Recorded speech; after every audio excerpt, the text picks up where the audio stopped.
From LPM, Louisville Public Media.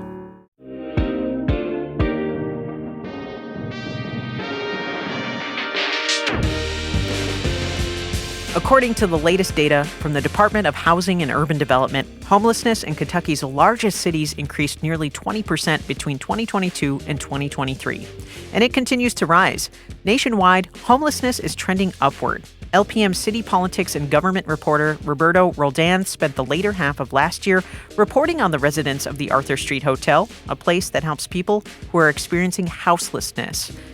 Today, we're checking in with Roberto for an update. Roberto, thanks for being with us. Yeah, thanks for having me. And we're also joined by Dr. Beth Shin. She's a professor at Vanderbilt University in Nashville and the Cornelius Vanderbilt Chair at the university's Department of Human and Organizational Development. Dr. Shin studies how to prevent and end homelessness and create opportunities for groups that face social exclusion. She also serves on the Research Advisory Board for the National Alliance to End Homelessness and is the co-author of the book In the Midst of Plenty, Homelessness and What to Do About It. Dr. Shin, thanks for being on track today. Thanks so much for having me. Roberto, starting with you, can you describe what the Arthur Street Hotel is? Yeah, so the Arthur Street Hotel is an old Clarion Inn that's right off of Interstate 65 here in Louisville, sort of sandwiched between this industrial area that surrounds U of L and then Interstate 65. In about 3 years ago now, a group of advocates and folks from LDG Development Group were the primary financial backers. They went in on buying this hotel and essentially transforming it into this place that now houses about 80 people on average. It also has a community garden. It has sort of an event space. Folks get 3 meals a day. And while we were there at the end of last year, they also opened a walk-in medical clinic. Oh, wow. So I guess, where did this idea come from? I know you mentioned LDG Development, which is the largest developer of affordable housing in the U.S., based here in Louisville, right? But what kind of inspired this creation of the hotel? Yeah, they were the financial backers, and they've done a lot for affordable housing in Louisville. But I think the idea really formed out of a man named Donnie Green, who's currently runs the hotel alongside executive director Susan Bacino, who came a little bit later, and then his team that he had from Feed Louisville, essentially under Mayor Greg Fisher, the past mayoral administration here in Louisville, during severe weather events, particularly in the winter. They would provide funding to organizations like Feed Louisville to start up, to bring people into hotels and motels in Louisville and essentially provide people shelter. But it was only 19 days thereabouts. And I think the idea really came from this feeling that 19 days isn't really enough time to do all of the things that someone needs to do, like get an ID, get a common assessment. They can't do all of these things that are going to put them on track to getting a federal housing voucher or some other housing assistance. But if you can have someone for 6 months, a longer period of time, you might be able to get them from the street into housing without sending them back out. Right. So there's a lot of services and built-in infrastructure within this. But there's also services, right, for people who aren't living there. Is that right? Yeah. So the lobby sort of acts as a makeshift day shelter, if you will. Folks can come in, they can charge their phones, they can get access to meals from Feed Louisville, access to coffee and water, and really just kind of a reprieve, I think, from the elements. Sometimes they also have people coming and doing common assessments, helping people get sort of those really early steps, the really early things that they need to get done in order to be looking at eventually moving into housing. It's incredible. So Dr. Shin, I want to ask you, do you find this model to be somewhat unique solution, or is this idea being replicated around the nation? Well, it's an example of an approach called Housing First, which says the way you cure homelessness is you get people into housing, and then you deal with other things. In some cases, people move directly into apartments from the street and have wraparound services. In other cases, there's an intermediate step like your hotel, like the Arthur Street Hotel. And what's important is that people start with housing, and once they have housing, they can choose the other kinds of services they need to get their lives back on track. Right. And you mentioned it, the Housing First model. This has been a proposed possible solution to houselessness. So what can you describe, well, like Arthur Street Hotel, what a true housing first model includes? I know we sort of touched on it a little bit. Well, the best researched version gets people directly from the street into housing with private landlords, housing that's scatter site so that people aren't clustered together in a particular place, and then provides wraparound services, but only those services that people choose. And so those can be substance abuse and mental health services, but can also be recreational services and vocational services to help people get jobs or to reconnect with community. And the idea is that services work much better when people choose them freely than when they're foisted on folks. So the common thread in all of these programs is that there are no barriers to coming indoors. There are no requirements up front for sobriety or participation in treatment, because those requirements basically just keep people on the street. And once people are indoors, then they can start to work on other things to get their lives together. Right. So there's this infrastructure, no barriers, and we're going to talk about that more a little bit later. But who would you think would be the ideal candidate for this housing first approach? Who is the ideal candidate for this? The approach started for folks with serious mental illnesses, often co-occurring substance use disorders, and long histories of homelessness. So the first models were in New York City, and the model has been really carefully researched both in the United States in experiments in randomized clinical trials where some people get the housing first approach and other people get services as usual. There was a large study in Canada called At Home Chez Soi. There's been a large study in France. And every study finds that it's far more successful than programs that require people to be clean and sober before they come indoors. So what do I mean by successful? About 85% of people stay housed over the long term. And mental health and substance problems don't necessarily decrease, but they certainly don't increase. So if the goal is to end homelessness, you have a solution. If the goal is to end substance use, then you may need other issues other kinds of services to help people overcome substance problems. But those are pretty hard to shake even if you're housed. So getting people into housing first gives them a platform to do other things. And that's quite a success rate, 85% continue in housing. It's really cool to hear.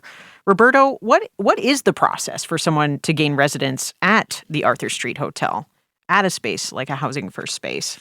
Yeah, I mean, I think here in Louisville, because Arthur Street is sort of unique for what we have here, it's sort of a little bit difficult. They only have 80 rooms. A lot of it depends on how quickly not just Arthur Street, but the larger housing agencies in Louisville are giving out housing choice vouchers, are processing housing choice voucher applications, HUD funding. There's so many things that kind of impact how long somebody is going to stay there and be essentially taking up a bed that somebody else who's living on the street could take. So I think part of the limiting factor is just having one location that's like this. But I think, in general, what they try to do is they try to help folks who have already done some of the initial steps towards getting a federal housing voucher. So they've gotten a common assessment, they've gotten a physical assessment, and essentially they just need some housing case management services and a place to live, a stable place to be while they sit on the wait list for a housing choice voucher. How long is that wait? Like, how long does that process take on estimate that you're aware of? Yeah, I mean, that is also really difficult because there are so many different factors. So there's a lot of things that can impact how long someone stays on the wait list, like veteran status, whether or not they're considered chronically homeless or just housing insecure. Typically folks get to the top of the line a little bit quicker if they've been on the street, not couch surfing, but been sort of street homeless for a year or more. And then, if they have any sort of physical or mental disabilities, if they have substance use disorder, all of these things are sort of factors that can get someone up to the top of the line a little bit quicker because they are considered sort of more vulnerable. What is that definition, the difference between housing insecure and chronic homelessness? Yeah, housing insecure. So housing insecure would be something like, if you're couch surfing, if you're living in a motel, chronic homelessness and how it's defined, at least here locally for that process, for getting a HUD voucher, means that you're literally street homeless, that you have not had an indoor space to live beyond maybe, staying a couple nights at a temporary shelter. Thank you for clarifying that. Now, we talked about this, Dr. Shin and Roberto. I want this question to go to both of you about this controversial aspect that there's no requirements, no barriers to become sober or engage with the provided services in order to be in these spaces like Arthur Street Hotel. What is the rationale behind this model? You sort of touched on it. Just it's a little bit easier to get past those barriers, but also how important is that choice and autonomy to a resident's success? Dr. Shin, start with you. Well, the idea is that to end homelessness, you have to provide housing. If people don't have housing, they're homeless. And so the key idea behind Housing First is that housing is a right, and people are entitled to it, whatever other problems they may have. But there's also an empirical, that is a research-based finding that says you don't actually cure substance abuse by asking people who are homeless to go into alcohol or drug-free programs. What you do is you create barriers that leave people on the street. So we did a study back in New York around the turn of the century where we randomized people into a housing first approach, the one where they got apartments with private landlords, or to services as usual. And we found not only big differences in homelessness, 99 fewer days homeless on average in the first year, but we found no difference in substance abuse from the point of random assignment, from the point where we allocated people to programs. What we found was that people who came indoors in the substance-free programs managed to reduce their substances, and people who stayed out of doors did not, and that the programs were essentially sorting people more than they were treating people. They were sorting people into those who were allowed to come indoors, who could be substance-free, until if they relapsed, they get kicked out again, and those who were forced to stay out of doors because they didn't meet the requirements for the program. But if you looked at all those people together and all the people in the Housing First programs, there was no difference in substance use. Roberto? I think the perspective that Dr. Shin explained is really the perspective of folks who would be proponents of housing first, that housing is a right, that there shouldn't be some sort of what can seem like a very moral judgment or a moral test on people in order to get housing. People should have access to housing. Everybody should have access to housing. I think the housing first model, to your question of controversy, depends sort of on who you're talking to. I think if you're talking to local experts, national experts, local organizations, even here in Louisville, who do this work, who provide housing services and case management services, you're not going to find that it's pretty controversial. I think it's pretty well accepted, and a lot of the research that Dr. Shin has talked about has been pretty promising. If you talk to Republican lawmakers in the Kentucky General Assembly, you're going to find there that there's a little bit of controversy. You may know that Kentucky banned street camping not earlier last year, but last year during the last General Assembly session, they banned street camping. And along with that, one sort of less well-known part of that bill was that they banned state funding for organizations that aren't requiring sobriety and aren't requiring accessing mental health services as a precondition to getting housing. And I think to what Dr. Shin said, the folks at Arthur Street and a lot of folks in housing services locally would say that all that's really going to do is leave a lot of people out and leave a lot of people out on the street. Thank you so much. We'll be back with more after a break. You're on track with Louisville Public Media.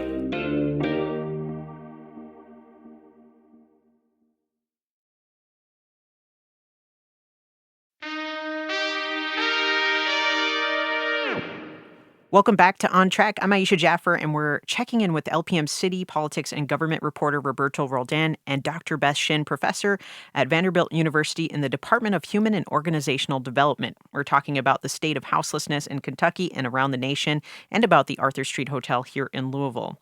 And Roberto, just before the break, you were talking about the Safer Kentucky Act, also known as House Bill 5, which was passed in the Kentucky legislature, banning public and private street or sidewalk camping and prohibiting state money from being used on housing first initiatives. Funds for permanent housing have to include these barriers we talked about: behavioral and rehabilitative requirements, treating any mental health conditions, substance use disorders. So how has this affected the issue of homelessness in Kentucky overall? So I think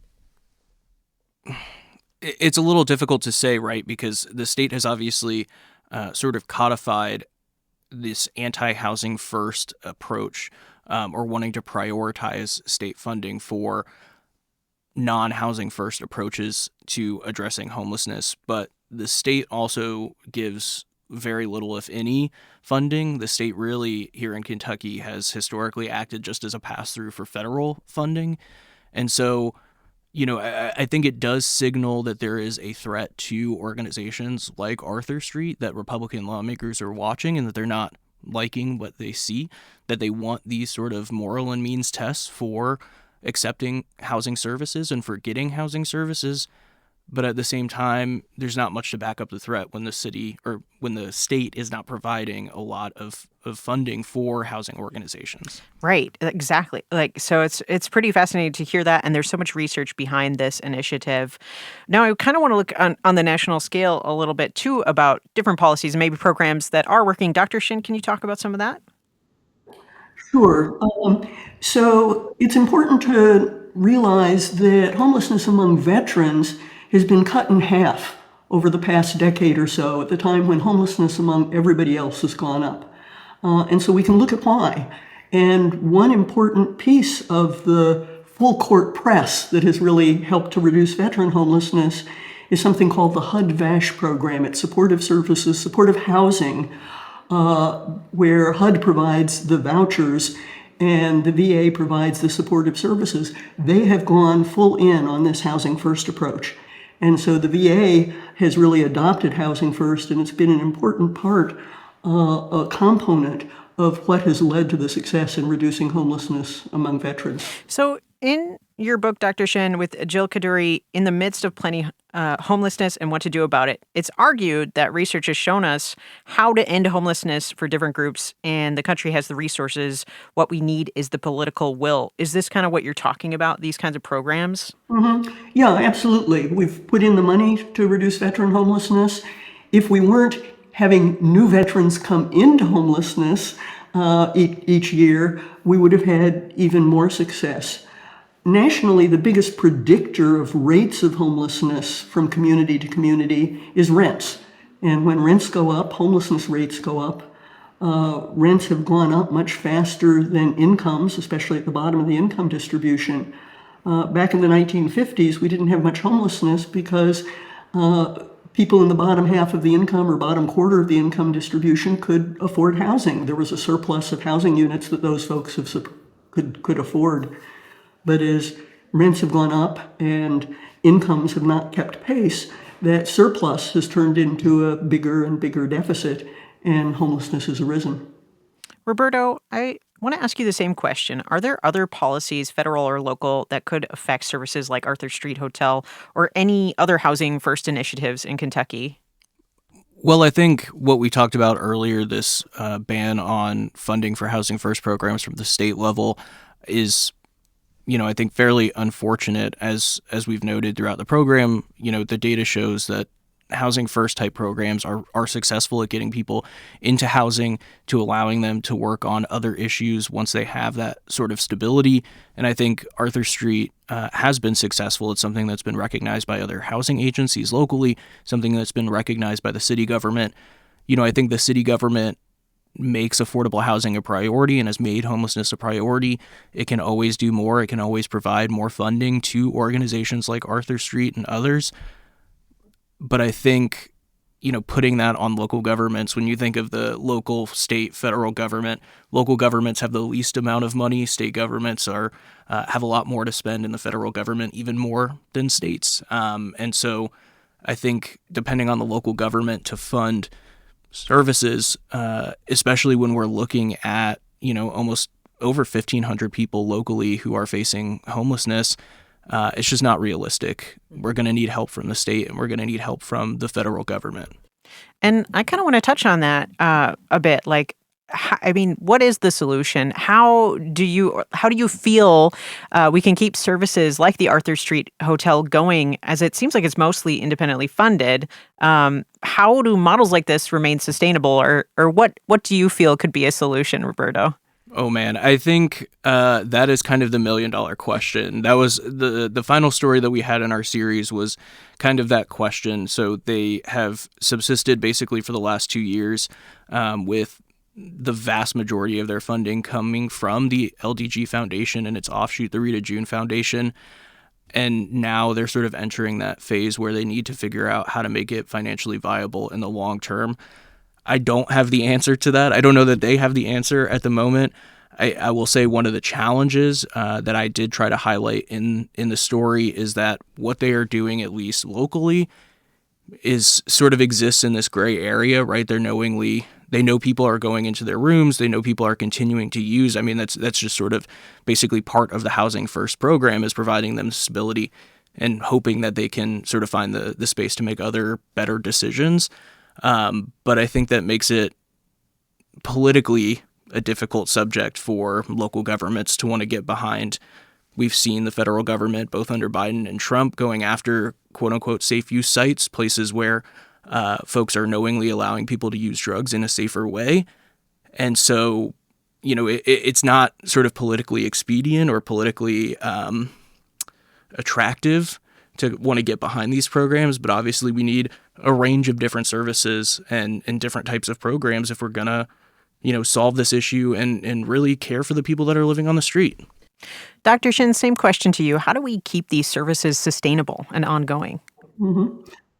Well, we really need to attack homelessness more broadly. And it's great to have services like the Arthur Street Hotel, but we need to stop generating so much homelessness. So the closest thing we have to a magic bullet to end homelessness would be a massive expansion of the Housing Choice Voucher Program. That's also called Section 8. That's the kind of voucher that folks at Arthur Street are waiting for to try to get into housing. We need to do things to reduce the cost of rent nationally. So we need to expand production of affordable housing. We need to change zoning laws to make it easier to build affordable housing. So we need to do a lot of different things and not simply rely on the nonprofit community to step up when everybody else is turning their backs. So what can we do now to support our homeless population and prevent homelessness from rising in our communities just as individuals? What can we do? Roberto, I'll start with you. I think it's a matter of looking at what's working and putting your support behind what's working. Like I said, I think here in Louisville, we have a local government that recognizes that affordable housing is a priority and is an issue, creating more affordable housing, incentivizing the building of affordable housing. We have a local government that is willing to address homelessness. Maybe they're not doing it necessarily in the right way. We've seen a lot of backlash to a lot of the camp clearings, which are essentially just shuffling a lot of people around. So I think, people need to look at what's working and what's not and really get involved at the local level. Housing is one of the biggest issues that local governments deal with, one of the most important issues, in my opinion, that local governments deal with. And so people need to read up, people need to get informed, and they need to engage with their local government. Dr. Shin, same question to you. I would agree with everything that Roberto said. People also need to look at where they may be creating harm with NIMBYism by saying, it's great if you develop over there, but not next to me. So we need to be open to duplexes and triplexes in every neighborhood, and especially near public transit, if we're going to bring the costs of housing down. And unless we can stop generating so much homelessness, I mean, most people pass through homelessness. Many more people are homeless over the course of a year or a lifetime than are homeless on a particular night. And so we have this continual flow into homelessness that makes it very hard to get everybody out. So we need to address the front end to try to reduce the flow into homelessness, as well as helping the folks who are already there. Thank you, Dr. Shin. Thank you, Roberto. Thank you for being here on Track today. Roberto Roldan is LPM city politics and government reporter who reported on the Arthur Street Hotel late last year, and Dr. Beth Shin is a professor at Vanderbilt University in Nashville. She serves on the Research Advisory Board for the National Alliance to End Homelessness and is the co-author of the book In the Midst of Plenty, Homelessness and What to Do About It. On Track is a production of Louisville Public Media. The On Track production team includes Michelle Tyreen Johnson, Jacob Munoz, Alex Biscardi, and Laura Ellis. If you're just tuning in and you want to hear the full show, you can find it now at lpm.org, on the LPM app, or in your favorite podcast app. And let's continue the conversation. Is there something you want to hear about? Something that matters to your Kentuckiana experience? Let us know by sending an email to ontrack@lpm.org. I'm Aisha Jaffer, and remember, being kind is free. That's the start of community. Until next time, you're On Track with Louisville Public Media.